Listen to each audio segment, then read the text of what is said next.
Innal hamdalillah nahmaduhu wa nasta'inuhu wa nastahdi wa natubu ilaih wa na'udzu billahi min syururi anfusina wa sayyiati a'malina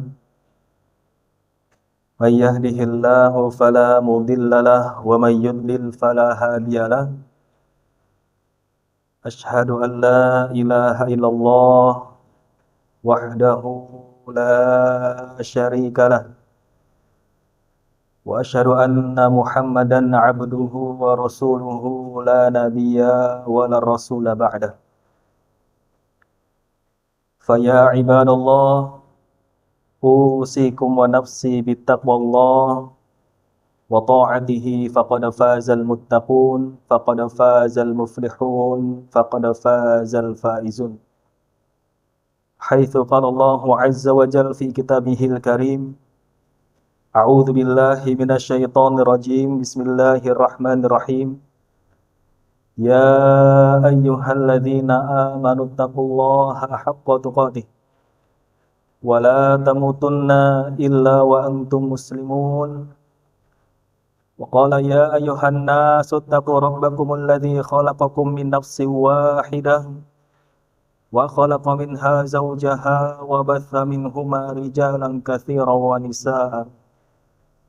Wattaqullaha alladzi tasaaluna bihi wal arham innallaha kana 'alaikum raqiba. Wa qala nabiyyuna 'alaihi salatu wassalam ittaqillaha haitsu ma kunta wa atbi'is sayyi'atal hasanata tamhuha wa khaliqin nasa bi khuluqin hasanin amma ba'du. Ma'asyiral muslimin, sidang jamaah Jumat rahimani wa rahimakumullah.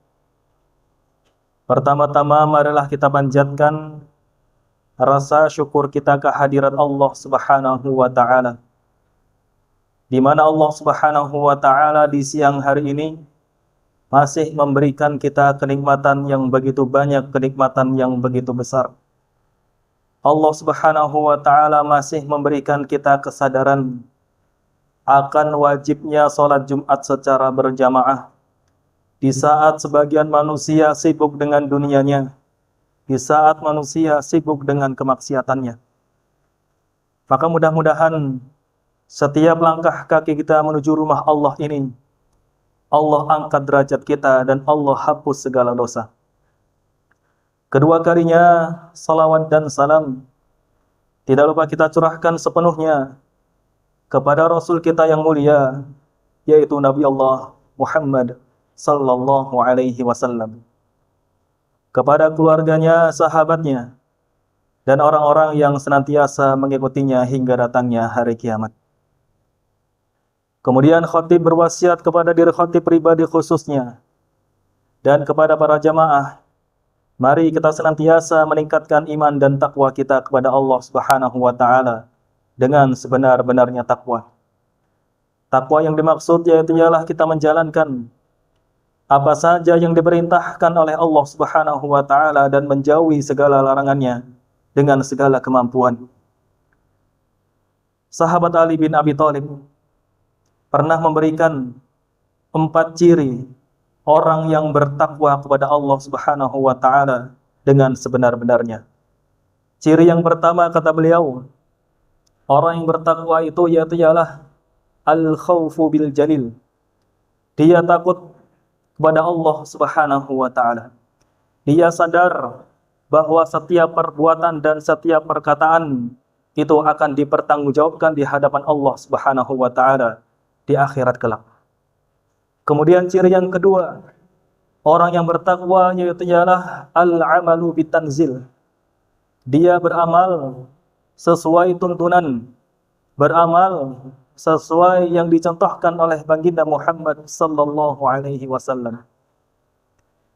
Adapun ciri yang ketiga, orang yang bertakwa yaitu ialah al-qanaa'atu bil qalil.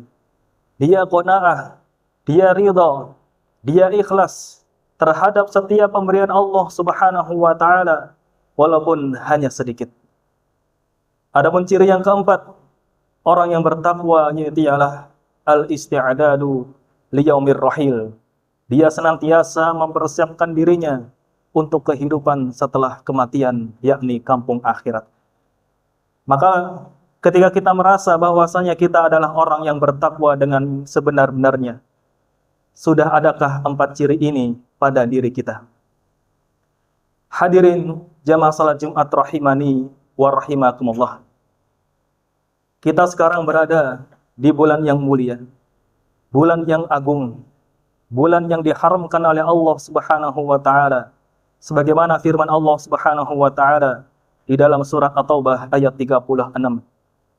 Allah Subhanahu wa taala berfirman, "Inna 'iddatasy syuhuri 'indallahi 12 syahran fi kitabillah, yauma khalaqas samawati wal arda minha arba'atun hurum.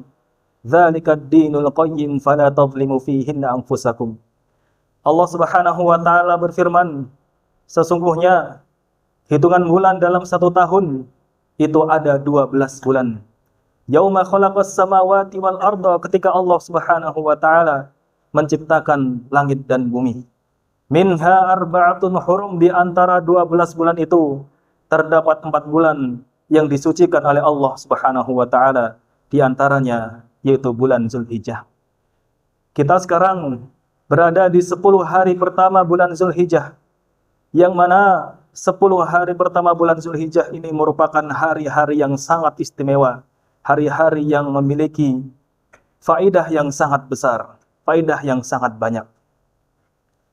Di antara keistimewaan 10 hari pertama di bulan Zulhijjah, Allah Subhanahu wa taala bersumpah dengan 10 hari pertama di bulan Zulhijjah. Allah Subhanahu wa taala berfirman di dalam surat Al-Fajr ayat kedua. A'udzubillahi minasyaitonir rajim. Bismillahirrahmanirrahim. Wa layalin 'ashr. Demi 10 malam. Mayoritas ulama, jumhur ulama mengatakan bahwa maksud dari 10 malam ini yaitu ialah 10 hari pertama di bulan Zulhijjah. Maka ketika Allah Subhanahu wa taala bersumpah dengan 10 hari pertama di bulan Zulhijjah, itu menandakan bahwasanya 10 hari pertama di bulan Zulhijjah ini memiliki keistimewaan yang sangat luar biasa. Kemudian di dalam sebuah hadis riwayat Imam Bukhari, bahwasanya Rasulullah sallallahu alaihi wasallam pernah bersabda, "Ma min ayyamin al-'amalu shalihu fiha ahabbu ila Allah min hadhil ayyamil 'ashr." Kata Nabi, tidaklah ada suatu hari di mana amal soleh itu dikerjakan di hari itu, melainkan Allah sangat mencintainya, yakni al-ayyamul 'ashr, 10 hari pertama di bulan Zulhijjah. Wal jihadu ya Rasulullah, apakah pahalanya sebanding dengan jihad ya Rasul? Kata Nabi, bahkan pahala jihad pun terkalahkan dengan amal soleh yang dikerjakan di 10 hari pertama di bulan Zulhijjah. Di antara 10 hari pertama bulan Zulhijjah itu terdapat hari yang sangat istimewa, yaitu ialah hari Arafah. Dinamakan hari Arafah jamaah sekalian, sebagaimana yang pernah dikatakan oleh Imam Al-Qurtubi di dalam kitab tafsirnya. Dinamakan hari Arafah karena dia dari 3 sumber. Alasan yang pertama, kata beliau, li'annan nasa yata'arafuna fihi. Karena manusia di hari Arafah mereka saling mengenali satu sama lain. Kemudian alasan yang kedua, mengapa dinamakan hari Arafah? Li'anna Jibrila tawafa bi Ibrahim fakana yurihil masyahid. Jibril di hari itu tawaf bersama Nabi Ibrahim alaihissalam. Kemudian Jibril memperlihatkan peristiwa-peristiwa. Seraya bertanya kepada Nabi Ibrahim alaihissalam, A'arafta, apakah engkau tahu? Apakah kau tahu? Kemudian kata Ibrahim alaihi salam, araftu, saya tahu. Maka dinamakan dengan hari Arafah. Itu alasan yang kedua. Adapun alasan yang ketiga, li'anna Adam wa Hawa iltaqaya fi dzalikal waqt. Karena bapak kita Adam dan ibu kita, ibunda Hawa, bertemu di hari Arafah. Makanya disebut dengan hari Arafah karena Adam dan Hawa saling mengenal ketika bertemu kembali. Ma'asyiral muslimin sidang jamaah Jumat rahimani wa rahimakumullah. Adapun keistimewaan dari hari Arafah, yang pertama bahwasanya Allah bersumpah dengan hari Arafah. Kita lihat di dalam surat Al-Buruj ayat ketiga. Allah Subhanahu wa taala berfirman, "Wa syahidi wa mashhud." Demi syahid dan demi masyhud. Berkata Abu Hurairah radhiyallahu anhu bahwa maksud dari syahid yaitu ialah hari Jumat, sedangkan masyhud yaitu ialah hari Arafah. Dan ingat jamaah sekalian, ketika Allah Subhanahu wa taala bersumpah dengan makhluknya, itu tanda bahwasanya makhluk tersebut memiliki keistimewaan yang sangat luar biasa. Kemudian keistimewaan yang kedua dari hari Arafah yaitu ialah bahwa Allah menyempurnakan agamanya di hari Arafah. Allah Subhanahu wa taala berfirman di dalam surat Al-Maidah ayat 3, "Al-yauma akmaltu lakum dinakum wa atmamtu 'alaikum ni'mati wa raditu lakumul Islam madina." Di hari ini kata Allah Subhanahu wa taala, kami telah sempurnakan agama untuk kalian. Kami telah sempurnakan kenikmatan atas kalian. Wa raditu lakumul Islam madina, dan aku ridho Islam untuk agama kalian. Ayat ini jamaah sekalian turun di hari Arafah. Kemudian keistimewaan yang ketiga dari hari Arafah, bahwasanya di hari itu setan-setan yang ada di muka bumi ini menjadi lebih kecil dan lebih hina. Sebagaimana sabda Rasulullah sallallahu alaihi wasallam, "Ma ru'ya syaitanu yauman fihi asghar wala ahqar minhu fi yaumi Arafah." Tidaklah setan itu akan menjadi lebih kecil dan lebih hina melainkan di hari Arafah.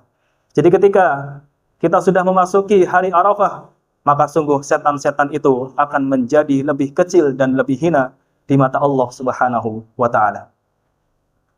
Ma'asyiral muslimin, sidang jamaah Jumat rahimani wa rahimakumullah.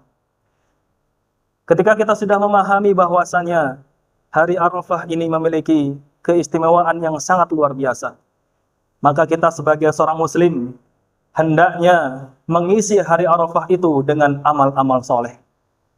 Adapun amal soleh yang sangat disunnahkan di hari Arafah, yang pertama yaitu ialah berpuasa. Hari Arafah tanggal 9 Zulhijjah, tepatnya hari Selasa besok, kita disunahkan untuk berpuasa, yaitu ialah puasa hari Arafah. Rasulullah pernah ditanya oleh para sahabat tentang pahala dari puasa Arafah. Kata Nabi di dalam hadis riwayat Muslim, "Siyamu yaumi Arafah ahtasibu 'ala Allah ay yukaffira sanatal lati qablahu wa sanatal lati ba'dah." Puasa di hari Arafah, aku berharap kepada Allah Subhanahu wa taala agar ia menghapuskan dosa setahun yang lalu dan setahun yang akan datang. Maka Allah Subhanahu wa taala akan menghapuskan dosa orang-orang yang berpuasa di hari Arafah 2 tahun lamanya. Maka sangatlah rugi sebagai seorang muslim melewatkan hari Arafah begitu saja tanpa berpuasa di hari tersebut. Kemudian amalan yang kedua yang sangat dianjurkan di hari Arafah yaitu ialah memperbanyak berdoa di dalamnya. Rasulullah bersabda, "Khairud du'ai du'a'u yaumi Arafah." Sebaik-baik doa adalah doa yang dipanjatkan di hari Arafah. Setiap kita pasti punya hajat, setiap kita pasti memiliki keinginan, maka sampaikanlah hajat kita itu di hari Arafah. Mudah-mudahan ketika kita berdoa di hari Arafah, Allah kabulkan doa-doa kita. Hadirin jamaah salat Jumat rahimani wa rahimakumullah. Mudah-mudahan kita dapat mengamalkan amal-amalan yang disunahkan oleh Rasulullah SAW ketika di hari Arafah. Dengan itu mudah-mudahan Allah memudahkan kita untuk memasuki surganya. Barakallahu li wa lakum fil Qur'anil azim wa nafa'ani wa iyyakum bima fihi minal ayati wa dzikril hakim. Wa taqabbalallahu minni wa minkum tilawatahu innahu huwas samiul alim.